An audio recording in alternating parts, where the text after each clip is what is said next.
Salut les Bee Gees et bienvenue dans mon émission. Alors si t'as suivi ma première vidéo, tu dois savoir que j'aime parler un petit peu de tout et surtout de paranormal. Et du coup aujourd'hui on va changer complètement d'ambiance parce que c'est de ça qu'on va parler.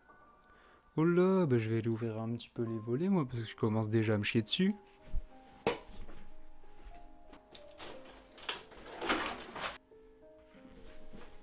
Ah voilà, c'est mieux là, hein. Je me sens déjà un petit peu plus rassuré. L'histoire dont je vais te parler aujourd'hui, tu l'as vu dans le titre, c'est l'histoire de Doris Bitter et tu la connais sûrement parce qu'elle est très connue. Parce que déjà, c'est un des phénomènes paranormaux les plus connus de l'histoire du phénomène paranormal. Et en plus de ça, elle a été très médiatisée dans les années 70 et elle a donné lieu à un livre et une adaptation au cinéma en 1982. Déjà, peut-être que tu as vu le film en plus, The Entity, ou L'Emprise en français. Alors l'histoire de Doris, elle est plutôt banale, hein. C'est une jeune mère célibataire qui élève ses 4 enfants seule. Donc elle a une fille âgée de 6 ans, un fils de 10, un de 13 et un de 16 ans. Doris, elle vit un petit peu dans la misère, elle essaie de s'en sortir un petit peu tous les jours, elle enchaîne les petits boulots, elle n'arrive pas à s'en sortir niveau argent. En plus, elle n'a pas eu de chance en amour puisqu'elle a enchaîné 4 mariages ratés, elle a eu 4 enfants, tous de pères différents. Et elle a eu aussi des compagnons qui ont abusé d'elle et qui étaient violents avec elle. Jusque là, tu te dis, ouais, c'est triste, mais bon, en soi, ça arrive à beaucoup de personnes dans la vie et c'est une histoire un petit peu comme les autres. Sauf que, attends. Installe-toi confortablement dans ton lit, prends ta couette, cache-toi bien dessous et prépare-toi à chier dessus. Bienvenue dans le tout premier épisode d'Histoire paranormale.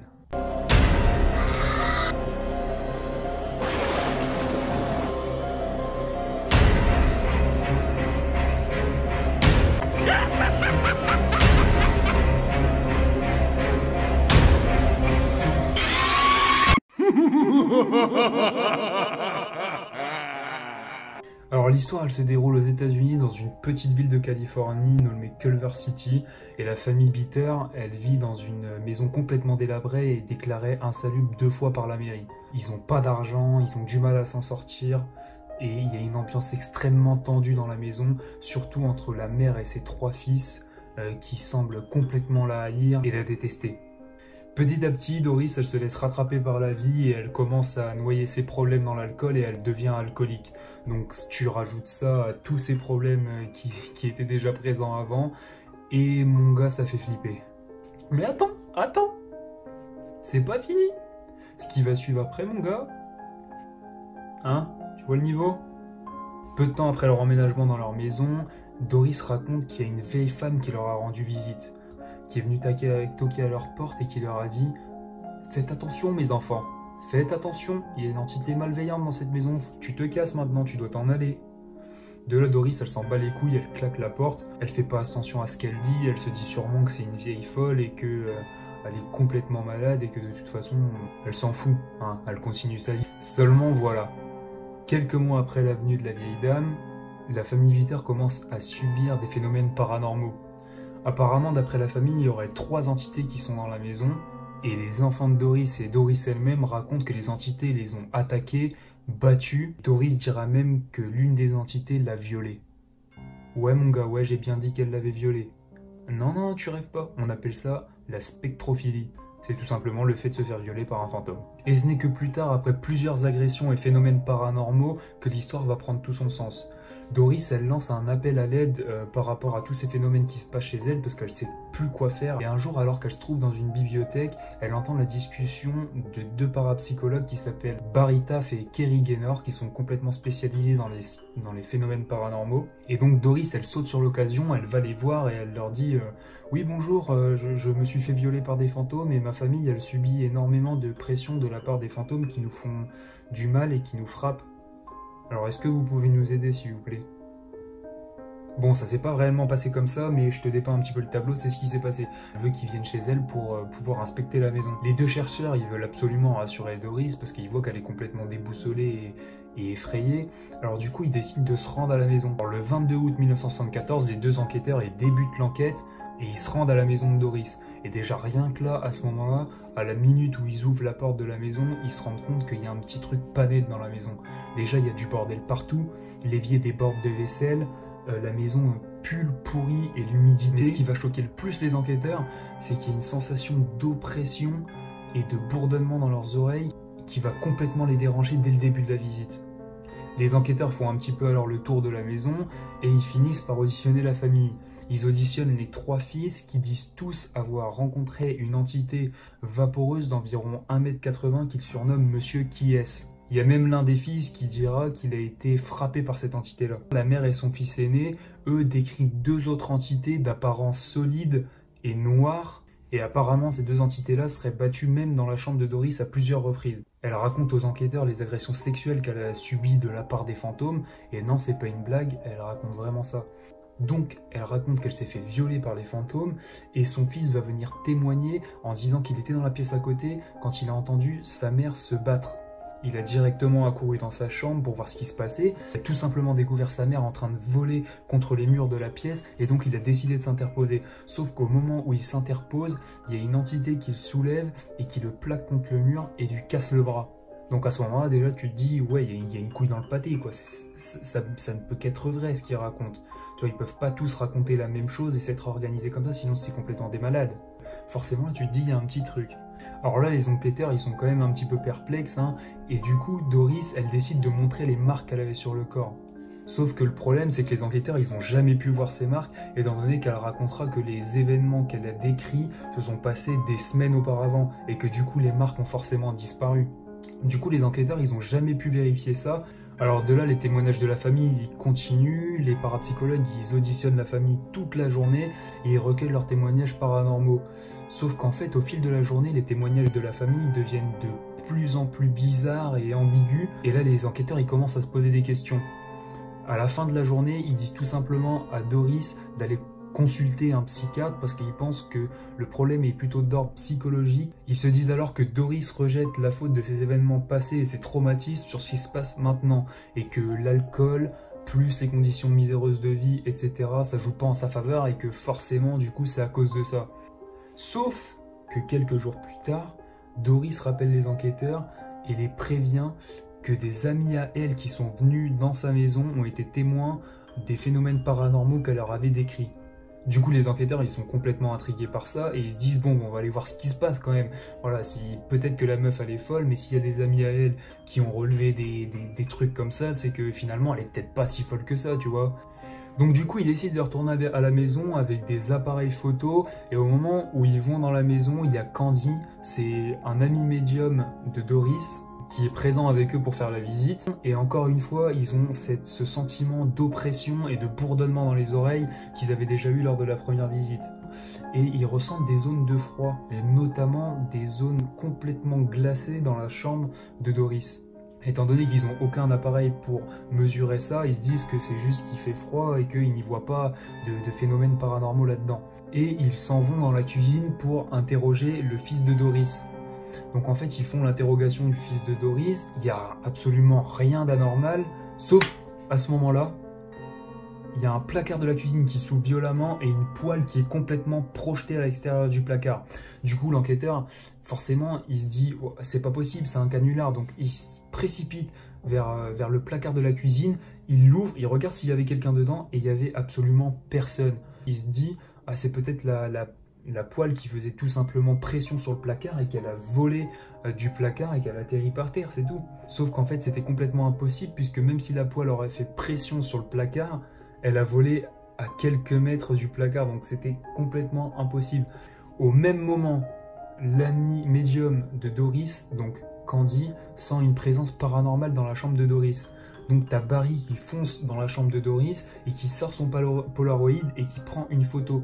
Sauf que, à l'endroit où il prend la photo, elle ressort complètement floue et blanche. Du coup, la tension monte et les esprits commencent à s'échauffer, etc. Et Candy dit-lui, vas-y, prends une photo là. Il prend une photo encore floue. Prends une photo là, il est juste ici. Il prend une photo et encore floue. Les enquêteurs en déduisent tout simplement que c'est pas une preuve assez suffisante et tangible pour pouvoir classer ça comme affaire surnaturelle. Et ils se disent tout simplement que c'est la faute de l'appareil photo. Quelques jours plus tard, les enquêteurs décident de revenir avec une photographe professionnelle et des appareils photo un peu plus puissants. Et là, il se passe exactement la même chose. Ils arrivent dans la maison et ils constatent des orbes lumineuses qui passent un petit peu partout dans les pièces Et donc ils décident avec la photographe professionnelle d'essayer de les prendre en photo. Sauf qu'étant donné que les flashs lumineux étaient beaucoup trop rapides, ils n'ont réussi à capturer aucune photo de ça. Et du coup, c'est encore un échec pour ce jour-là. Donc ils décident de revenir pour une 4e visite. Et pendant cette 4e visite, ils reviennent avec une 12aine de témoins et ils mettent en place une séance de spiritisme. Tu sais, la séance de spiritisme, c'est là où tu tiens les mains de tout le monde et en gros tu dis esprit, esprit, tu là. En gros, c'est ça. Hein, voilà, tu sais sûrement ce que c'est, mais si tu sais pas et que t'es un attardé, je te le dis quand même.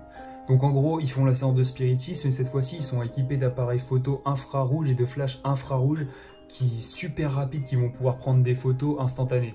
Au cours de la séance de spiritisme, ce qui se passe, c'est que quand les participants de la séance de spiritisme vont poser des questions, les orbes lumineuses vont se mettre à tourner autour des participants qui posent les questions et vont se mettre à être de plus en plus lumineuses, de plus en plus grosses et de plus en plus rapides. Sauf que justement, les orbes étaient tellement rapides qu'il n'y a eu aucune photo flagrante justement de ces dites orbes et que du coup les enquêteurs ils considèrent pas ça comme une preuve suffisante pour affirmer qu'il s'agit d'un cas paranormal. Alors ils décident de revenir pour une 6e visite, pourtant les photos qui prouvent l'existence des orbes, elles sont existantes, elles sont réelles.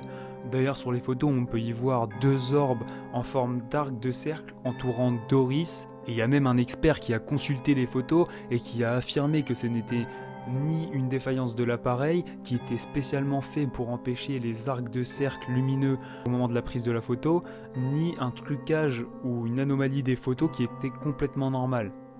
Et du coup, ils reviennent avec des témoins et il se passe exactement pareil que la dernière fois. Il y a des orbes qui commencent à apparaître. Pour la première fois dans l'enquête, il y a vraiment une espèce de preuve concrète de ce qui était en train de se passer. Un phénomène paranormal qu'on ne pouvait pas nier.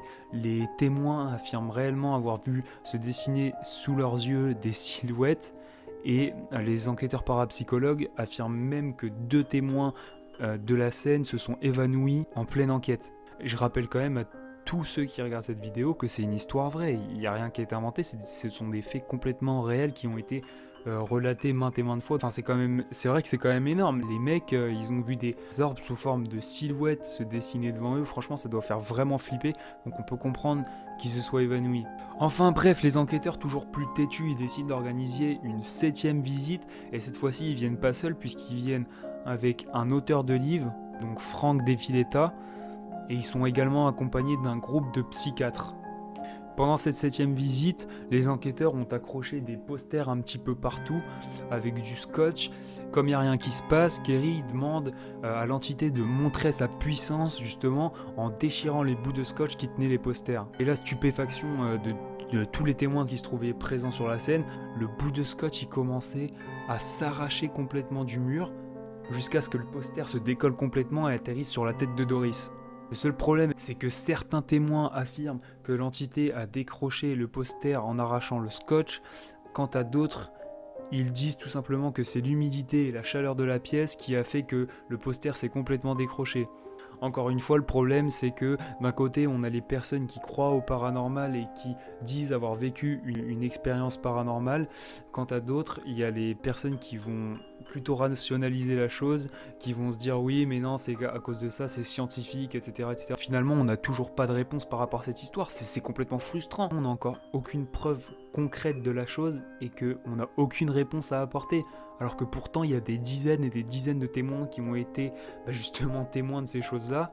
Et malgré leur témoignage, on ne peut pas vérifier ça comme quelque chose de réel. Donc c'est vraiment complètement fou cette histoire. Bon là, le problème, c'est que, à part une autre photo un petit peu dérangeante et une dernière visite réalisée pour Halloween 1974, aucun autre événement n'a été relevé par les parapsychologues.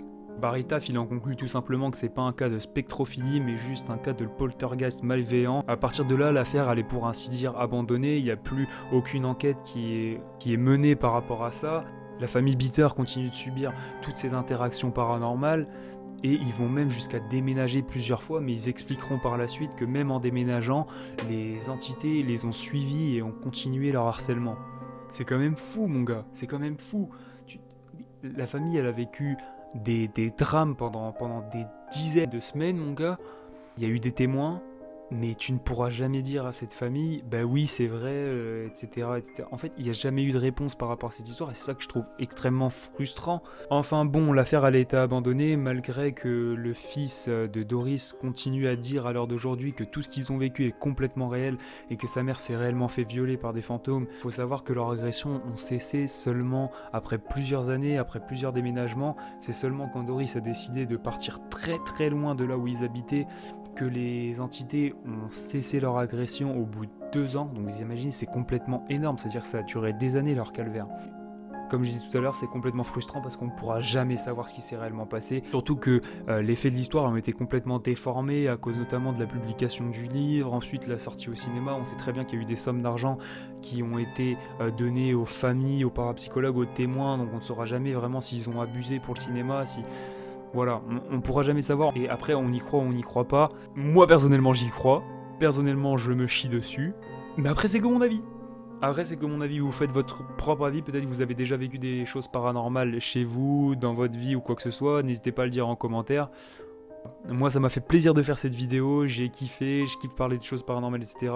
Désolé pour l'élocution et pour la narration de l'histoire. Voilà, c'est la première fois que je fais ça. J'espère que vous serez indulgents. Et la prochaine fois, je tâcherai de m'améliorer. N'hésitez pas à me dire en commentaire si vous avez kiffé ce genre d'histoire, si ça vous plaît que je vous raconte des histoires comme ça. Moi en tout cas ça me fait plaisir de le raconter. Je pense que la prochaine fois, si ça vous plaît et que je refais un épisode, ce sera sûrement sur des threads, des histoires d'horreur ou voilà des choses comme ça. Hein, on parle là-dessus. Et voilà, donc n'hésitez pas à vous abonner, à cocher la petite cloche de notification pour ne rien rater, et mettre un j'aime, et surtout partager la chaîne. Moi, ce qui me donne envie de continuer, c'est de voir que vous êtes présents, etc. Donc continuez comme ça, essayez de passer une bonne nuit, vous chiez pas trop dessus ce soir, et à la prochaine.